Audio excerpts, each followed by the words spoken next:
Have you ever been unprepared for an emergency? We're going to talk about 72-hour go bags.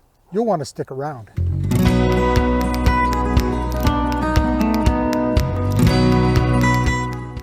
Welcome back to Outdoor Skills Made Easy. If you find yourself in an emergency and need to leave your home, you're going to need a 72-hour go bag. There are many types of bags that you can prepare and use. You can have a family go bag for 72 hours. You can have an individual pack. What I'd like to do today is share with you what I have in mind. We keep our go bags in the closet near the door. I've also got another one in the car. We keep it in the trunk. Or for our friends from the UK, put it in the boot. If you followed our videos or read some of our articles, you'll know that we've talked about the big three which you need to focus on in a situation where you might be lost or if you have an emergency. The big three are water, shelter, and warmth. You can live many days without food, but you can't without water, so that's the number one thing on our list. You know that I'm a big fan of the Geiger Rig packs, and if you choose to use Geiger Rig as your go bag, it's a great choice.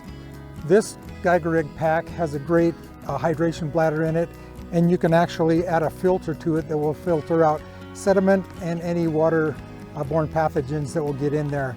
Give you clean water anytime you need. The second item in the big three is shelter. And so if you've seen our videos before, you know that I'm a fan of the Life Bivy. And also because I'm not so concerned with a lot of space, I've got a tube tent that is lightweight and I just throw that in. It's easy to transport, and in an emergency, it'll give me some shelter for the evening.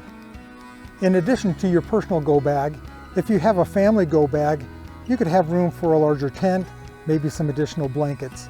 But each person should carry their individual items, and then if you have room, build something for the family. The next thing on our list is warmth, and that starts with adequate clothing. We know that there's no bad weather, only bad clothing, and so I keep a spare change of clothes in my go bag. There's my shirt, a pair of pants, and you'll notice that I've put each one in a Ziploc bag. Here's a compact jacket, and a compact pair of pants, change of socks, an extra beanie, and a pair of gloves. Warmth also has to do with the ability to start a fire. So each of us will carry some matches and of course a fire starter. We showed how to use that in a different video. We have three more things that we're going to add to the big three. They are food, sanitation, and emergency gear. Let's start with food.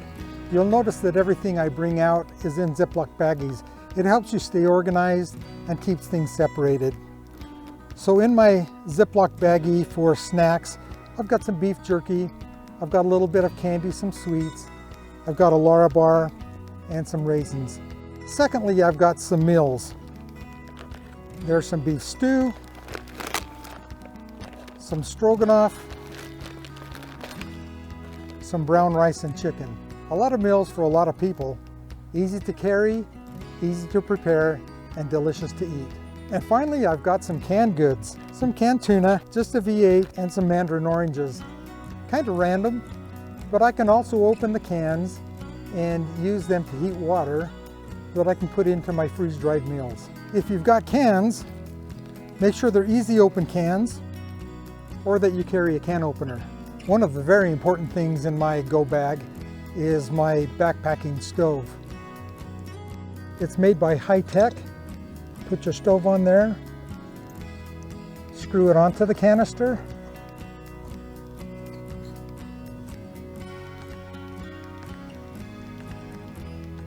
there's a little gas lever, flip out the arms, turn on the gas, and light it up. I know that you can't see that, but we've got a great flame going right there, nice and warm. Fill your cup with water, and that'll be boiling in just a few minutes. Let me show you some of the things that are emergency supplies in my go bag. We start with the first aid kit. We showed you how to put that together in another video. I also love my solar panels. These are made by Gold Zero, and I keep a larger one in my family kit. My flashlight, this flashlight made by Bare Bones, plugs into the solar panel, and you can keep that charged as well as your cell phone. We keep a couple of emergency whistles. Duct tape is a must, and of course some paracord, a little multi-tool, and to keep a pair of pliers, a pair of gloves, and very important, some extra cash. Sanitation is always important, and especially when you're away from home. Remember to always pack your toilet paper with you. Then I have a bag of important things that I keep together. Soap, some shampoo, I've got some wet wipes in there, and a toothbrush. I've got a towel, and just a few feminine hygiene products that I keep for other members of the family. So make sure that you have a packet of personal sanitation items in your go bag. We hope that you never encounter an emergency where you have to grab your bag and go. But if you do, we hope that this has been instructional to you. And we hope that you'll join us again at OSME TV.